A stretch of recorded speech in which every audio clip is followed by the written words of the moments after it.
Have you ever been called a thief by the one person on this earth who knows for a fact that it isn't true? I hope you never are. There is no insult quite like it, because it isn't really an accusation. It's a decision. It's somebody looking you in the eye, knowing exactly who you are, and choosing to bury you anyway, because it pays better. The morning after we buried our mother, my brother Warren's rental car came up the gravel to the house on the bay before I'd even finished the coffee. He didn't come in to grieve with me. He stood in the doorway of the house where I had cared for our mother for 9 years, looked around at the walls and said, "Well, this place should have been sold years ago. We'll get an appraiser out this week." Not "good morning," not "how are you holding up," Iris. An appraiser. And before that week was out, he would stand in front of our whole family and call me a thief who had sponged off our dying mother. He had forgotten one thing, the same thing he'd been forgetting his whole life. He had forgotten who was watching, and he had forgotten that some people keep what they see. This is the story of how the truth, which our mother had quietly set aside like a woman putting up preserves for a winter she knew was coming, finally got opened at the table. My name is Iris Sandqvist. I am 81 years old, and for 50 years I was the only photographer in the little oystering town of Halford Bay, on the grey and foggy coast of Washington. If you got married in this town, I took the pictures. If you had a baby, I took the pictures. If you buried someone you loved, more often than not, you asked me to come, quiet, in the back, and catch the faces so you'd have them later, when the grief let up enough to look. For half a century, I have been the keeper of this town's faces. My house on the bay has a wall of them, hundreds of frames, the whole of Halford Bay looking back at me while I drink my coffee and the fog comes in off the water. Here is the one thing I'll lay down plainly and not pick up again. A person who has spent 50 years truly looking at faces learns to see what people would rather she didn't. Who loved who only showed up for the photograph, who wasn't in the room at all on the day it mattered. My brother forgot that his whole life was on my walls, in my drawers, in 50 years of dated negatives, and that the camera is an honest witness even when the family isn't. Keep that close. It is the hinge the whole thing swings on. Let me tell you about Warren before I tell you what he did, because he is my baby brother, and I held him the day they brought him home, and a part of me holds him still. Warren was the bright one, the charming one, the one our father called his golden boy. I was the quiet girl with the box camera who'd rather be out on the mudflats at low tide catching the light than be the center of anything. Warren went off and shined. He sold things, real estate down in California, and he was good at it because he could make anybody believe anything, including himself. He married and divorced and married again, and somewhere in all that shining he never quite paid for, because there was always Mama. Our mother managed Warren's money his whole adult life, smoothed his troubles, sent checks she called loans that everyone but her knew would never come back. She loved him the helpless way you love the child who never quite stands on his own.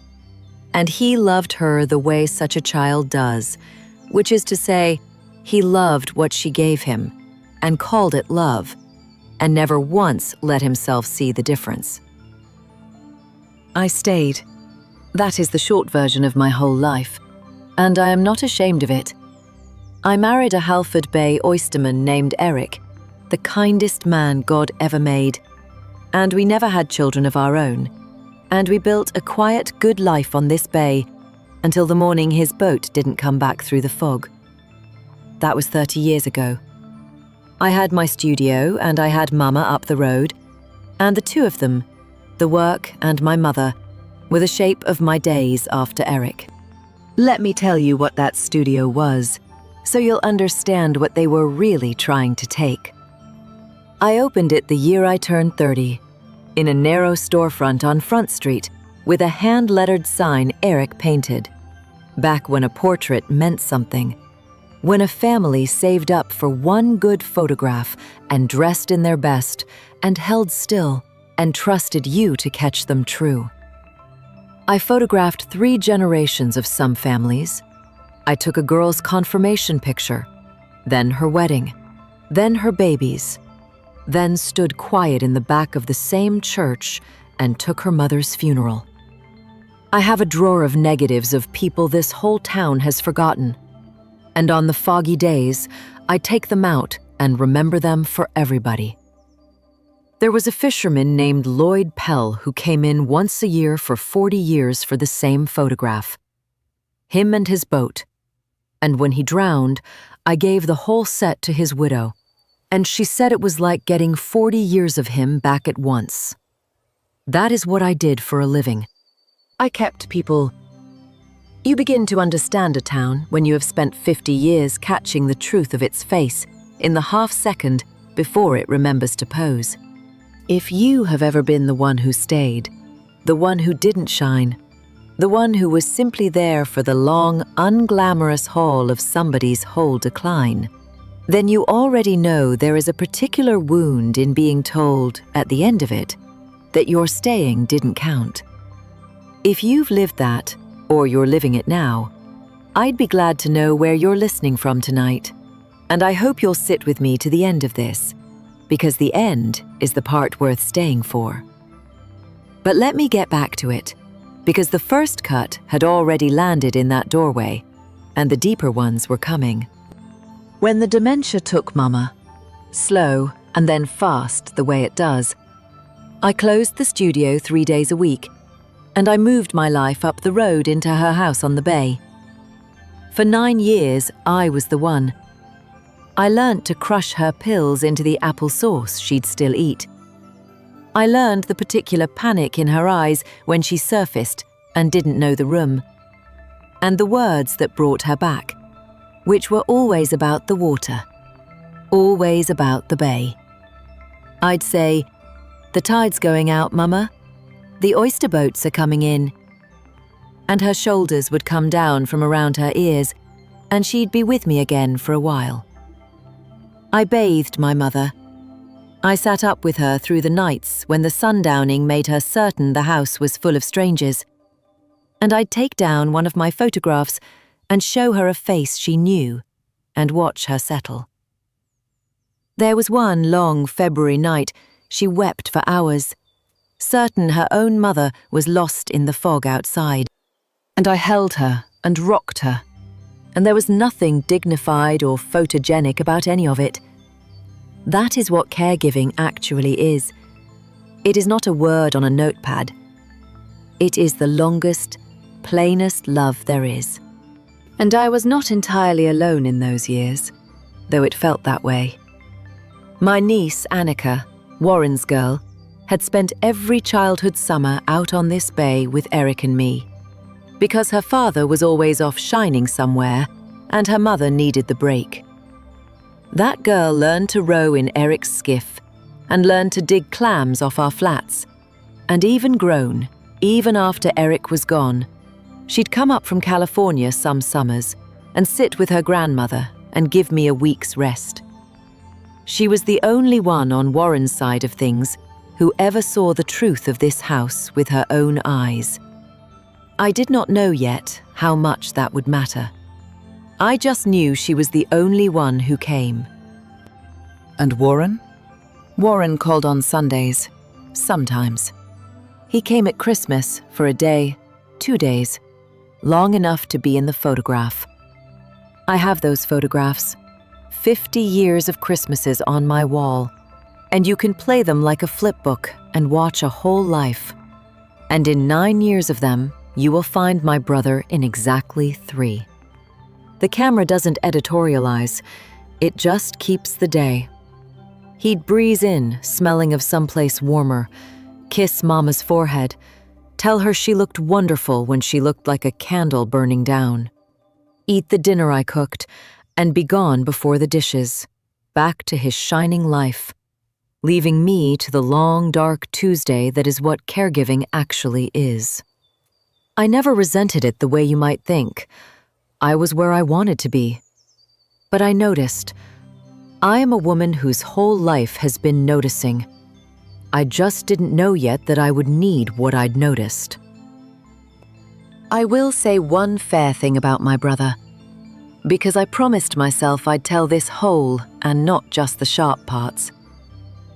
There was a Christmas, one of those 3 he managed in 9 years, when I caught him alone in Mama's room after she'd fallen asleep, just standing there, looking at her, and his shoulders were shaking.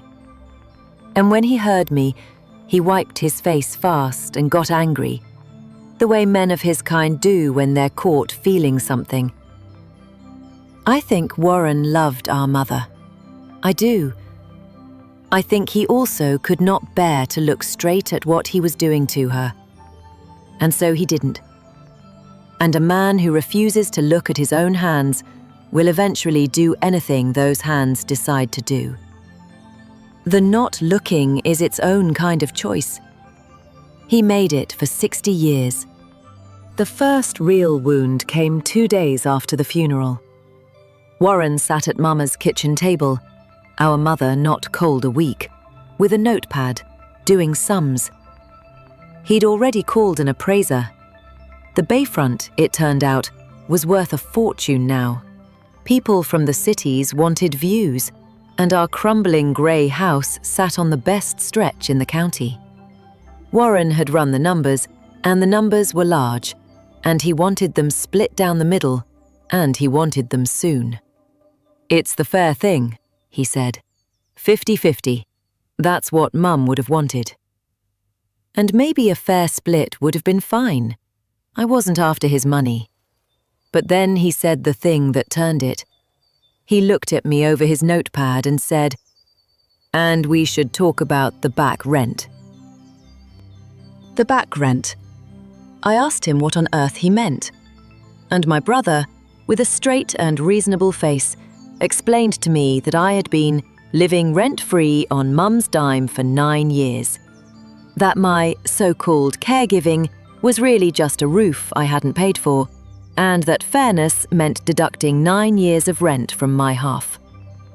He had clearly practiced it.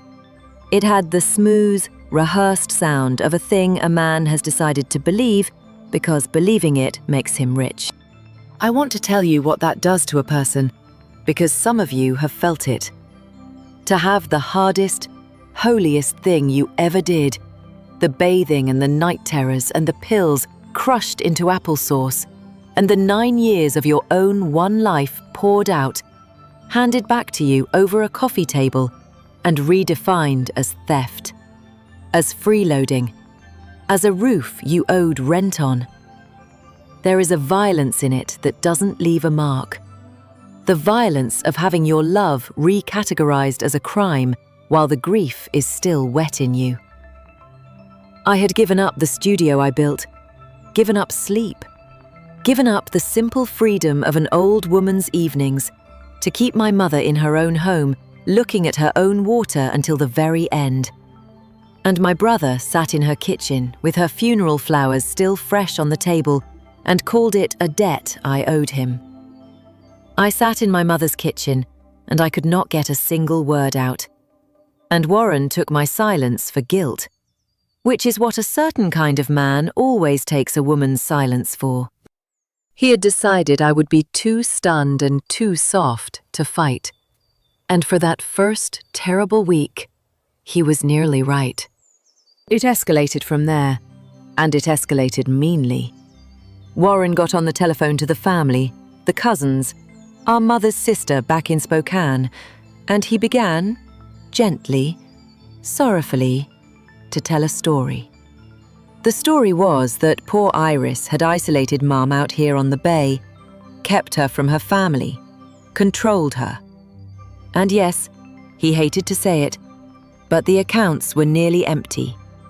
And where had all of Mum's money gone? Living alone out here with only Iris to look after it. He never said the word out loud at first. He let other people's imaginations supply it. He was an artist of insinuation, my brother. I felt it land before I understood it. My cousin Ruthie, who I'd photographed as a bride, called me about the arrangements and was cool with me in a way she'd never been. Careful, like she was talking to someone who might be dangerous. Mama's sister in Spokane sent a card that didn't say what it was really saying. At the grocery in town, a woman I'd known 40 years gave me a look I'd never gotten in 81 years of being the most trusted woman in Halford Bay. The look you give a question mark. That is how a smear works. It doesn't arrive as an accusation you can answer. It arrives as a temperature, a coolness in rooms that used to be warm, and you cannot fight a temperature with facts. By the time Warren was done making his quiet calls, half my family was looking at me sideways at my own mother's graveside, wondering if the quiet sister who took the photographs had been quietly taking something else. And here is the cruelest part, the part that I lay awake over, the part that nearly broke me. The accounts were empty. I knew they were, because I'd been the one watching them run dry and covering the gap with my own studio money for 4 years. Paying Mama's property taxes and her propane and her medicine, and never once asking where her savings had gone. Because I'd been too busy keeping her alive to do the arithmetic. But that week, branded a thief by my own brother, I finally made myself sit down with Mama's bank papers spread across the kitchen table, the fog pressing white against the windows and her mantel clock ticking in the next room. And I looked, the way I have spent 50 years making myself look at what's really there, instead of what I'd like to see. I lined the statements up by year. I followed the money the way you follow a tide line. And the truth that came up out of those papers was so simple and so sad that I put my head down on my mother's table and wept until the fog went dark. The money hadn't vanished into my pockets. It had gone, steadily, for 11 years, in checks and wire transfers, every one of them to Warren. The loans that were never loans. He had been draining our mother for over a decade to prop up his shining life. A withdrawal here, a transfer there, slow enough that no one watching 1 month at a time would see it. And now that she was gone and the well was dry, he had come home to take the house too, and to make certain that if anyone ever asked where Mum's money went, the answer already had my name on it. The thief was calling me the thief, loud and first, the way they always do, so that nobody would think to look at his hands. So I'll tell you what I did, and I'll tell it plain, because the woman Warren was counting on was a worn-out old maid who'd photographed weddings while he conquered the world, who would crumble under a charming man's confident lie. I did not crumble. But I also did not do what you might want me to. I did not call the cousins and start screaming the truth, match his ugliness with mine. I have spent 50 years learning that the loudest voice in the room is almost never the truest, and I did not intend to win by getting louder. I decided to do the thing I have done my whole life. I decided to let the picture develop, and to trust that when the truth finally came up clear, it would not need me to shout it. What I did not know, what would have given me peace through those terrible days if I had, was that I was not the only one our mother had trusted with the truth. Mama, in her last clear season before the fog took her for good, had done a quiet thing. She had gone to see her lawyer, a steady woman named Ellen Voss, who'd handled this family's business for 30 years. and she had told her everything. The loans to Warren that were not loans. The taxes I was paying. Who was really caring for her, and who was really emptying her. And she had asked Ellen Voss to keep it, all of it, and to bring it out only if the day ever came when Iris needed protecting. My mother, even as her mind was leaving her, had looked down the road and seen this exact winter coming. And she had put up preserves against it. She had made the truth safe in a place her golden boy would never think to look, which was in the hands of a woman who could not be charmed. Warren called the family meeting himself. The fool. He was so sure. He wanted it done in the open, all of us in Mama's front room with the wall of faces, so the family could pressure me into signing away my half against the imaginary back rent, so it would look like a fair family decision and not the robbery it was.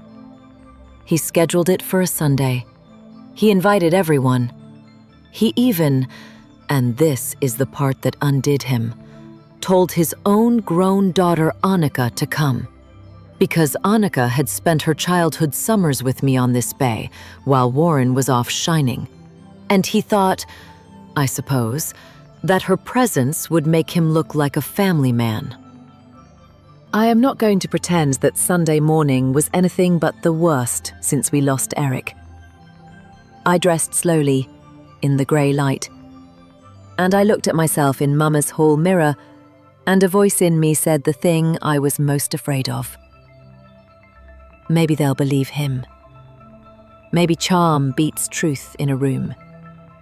Maybe you'll lose the house and your good name in the same hour, and spend whatever years you've got left as the old woman who robbed her own dying mother. I had photographed this town's trust in me for 50 years, every wedding and every funeral, and I lay awake the night before, genuinely afraid that a clever man could erase all of it in 20 minutes on a Sunday.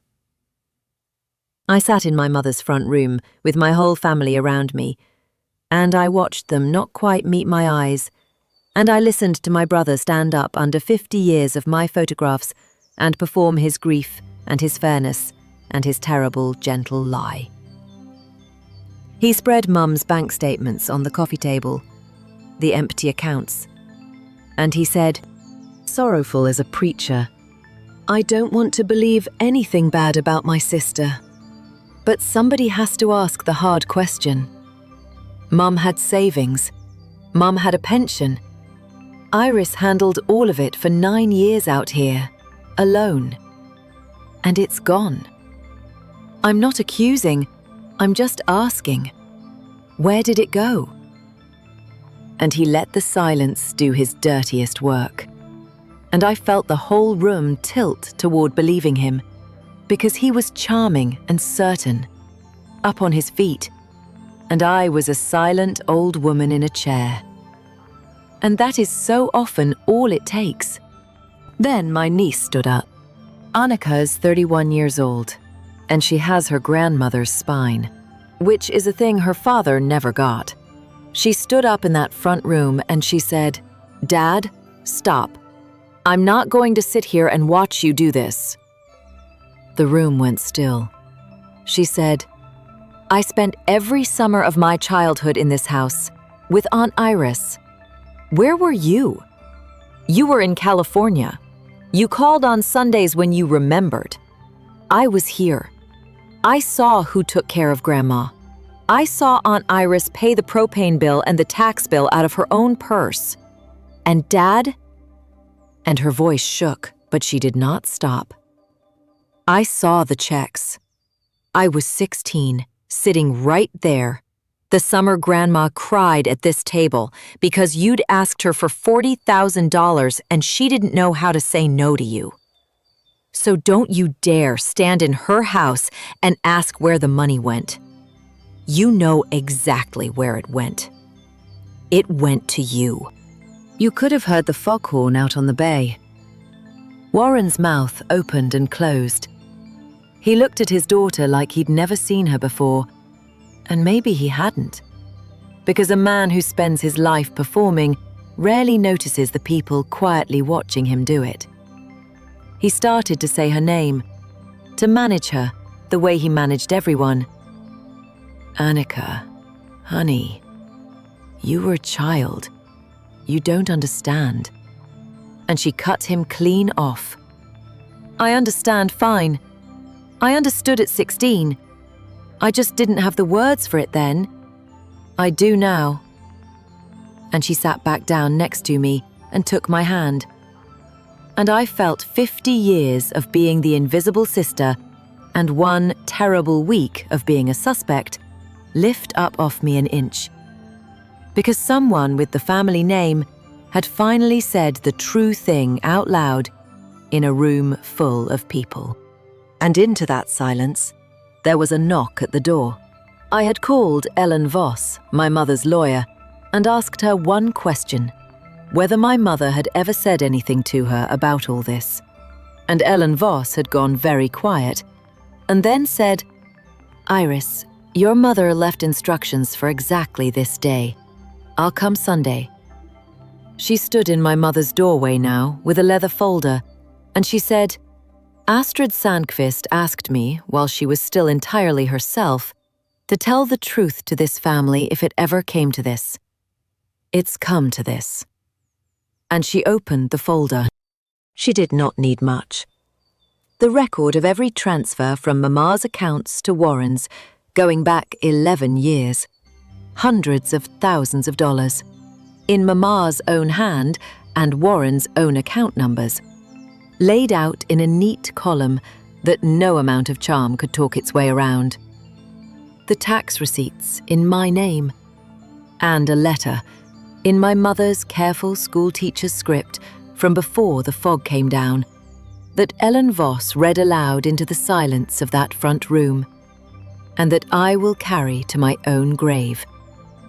My mother wrote that her daughter Iris had given her the gift of being known and cared for to the very end, in her own home, looking at her own bay. She wrote that her son Warren was loved but was not honest, and that she had given him too much for too long out of a mother's weakness, and that she would not let her weakness become Iris's ruin. And then the line that broke the room open. "My daughter is not a thief," my mother wrote. "She is the truest thing I ever made." She stayed when no one was watching, and no one was clapping. If my son ever stands in my house and says otherwise, this letter is to stand up and call him a liar. See her. For once, all of you, see her. Ellen Voss set the letter down. The room was so quiet I could hear the tide. And then, one at a time, the faces in that room, the living ones and the 50 years of them on the walls, turned and looked at me. And they finally saw me. The reckoning, when it came, was quieter than you'd think, and I'm glad of that, because Warren is still my brother, and I did not want to dance on him. There was no need to call the law, though I could have. The truth in that room was punishment enough.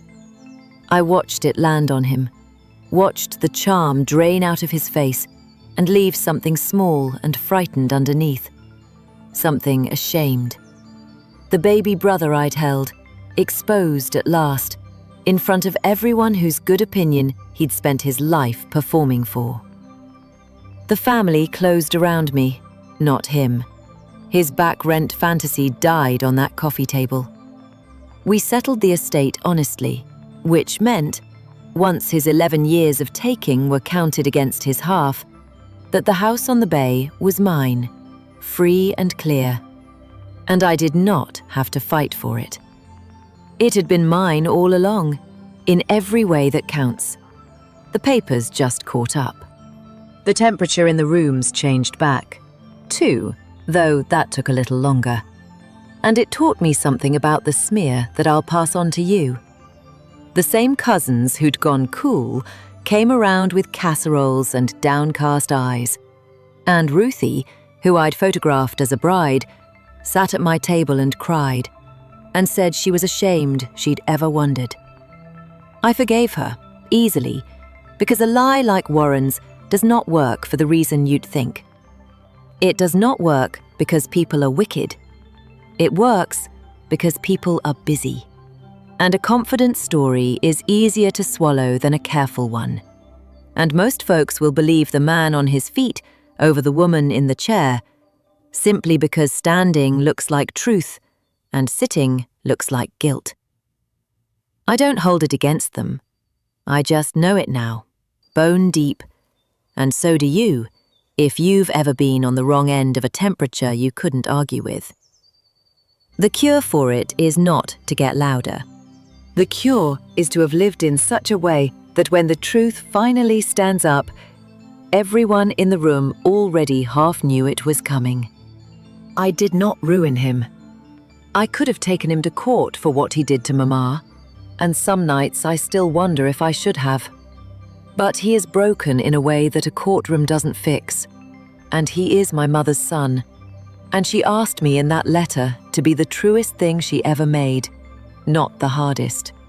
So I let him go home to California with his shame, and I told him only this. At the door, where he'd once demanded an appraiser, "You called me a thief in our mother's house, Warren. I know why. It's the oldest trick there is, to point at someone else's hands so nobody looks at your own.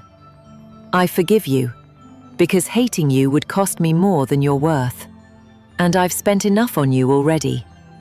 But you are not welcome to take one more thing from this family. Not the house, not Annika, not my name. Go live your shining life. I hope someday it's enough for you. It never has been yet." He went. I don't know that I'll see him again. Some doors you don't slam. You just stop holding them open, and you turn back to the warm room. And the warm room is full now, which I did not expect at 81.